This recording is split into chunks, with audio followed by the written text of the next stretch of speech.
Սրտիս ողբաձայն հառաչանքների աղաղակ նահա, դեպի երկինք ի վեր քեզ եմ ընծայում, կախնատես Աստված, և իմ սասանյալ հոգու իղձերի պտուղն այրվող,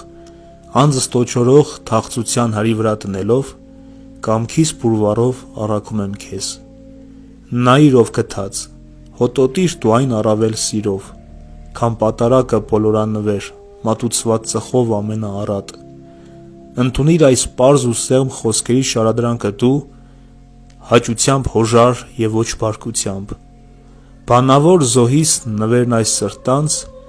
մեղքերիս պարարտ ճարպի զորությամբ ողջակիզվելով,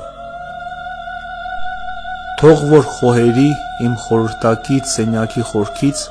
բարձրանա և քեզ հասնի անհապաղ, և աղերսախառն երբ դատի նստեմ ես քեզ հետ հզոր, թող որ տաղտկալի չթվա քեզ այդ,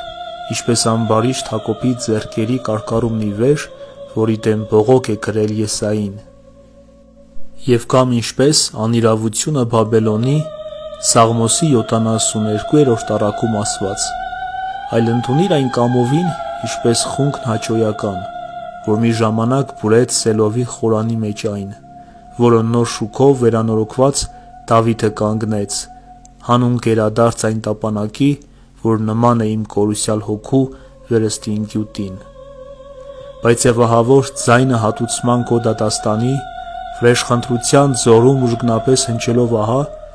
երկնում է իմ դեմ մարտի մաքարման գրգիռներ կրկին։ Այս բվանից և իսկ զգում եմ իմ մեջ էությունս հուզող շարժումներ ներհակ, ու խուռն ամբոխվող խռովություններ, և չար ու բարի խորհուրդներ զինված սուր ու սուսերով բախվում են ընդդեմ իրարու դարձյալ, ինձ մահվան կերի դարձնելով համակ, ինչպես երբեմն, երբ դեռ չէր հասել քո շնորհը ինձ։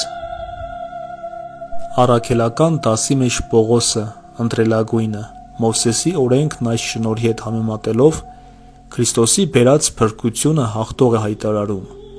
Եթե ճիշտ է, որ մոտ է Տիրոջ օրը, ինչպես Գիրքն է ասում, հրապարակի մեջ հովասափաթի և կամ Կեդրոնի հովտում նեղանձուկ, դատաստանի փոքր հանդիսատեղի և ժամադրավայր, որոնք երկրային երևույթներով պատկերացնում են հանդերձյալն ինձ պարզ,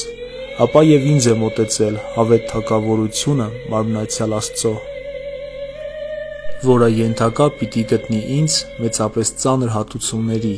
այն բազմապիսի մեղանչումների համար իմ բոլոր, որոնք հիրավի ամբաստանելով դատեն ինձ պիտի ավելի սաստիկ, քան թե բարձրացող նրա ձեռքը հուժկու, որ մի ժամանակ Եդովմայեցի և Փղշտացի և այլ բարբարոս ազգերի զարկեց, և սակայն նրանց չարչարանքները կարճատև եղան, մինչ իմ մեղքերի պատիժը ոչ վերջ ունի, ոչ սահման։ Վախ, գուբ, որոգայթ անճողոպրելի, ըստ մարգարեի և առակողի, սաստիկ տագնապով դուռս ապ առած վշտնջենական ամոթն են իրենց գծագրում արդեն, և արդ միայն դու կարող ես գտնել հրաշագործ տեղեր, ի կյանք կոչելու հոգիներն ամեն, մատնված վարանման և տարակույսի, քավիճ բոլորի, անսահմանելի բարձրությանդ մեջ, քո անճար փառքով գովված հավիտյան։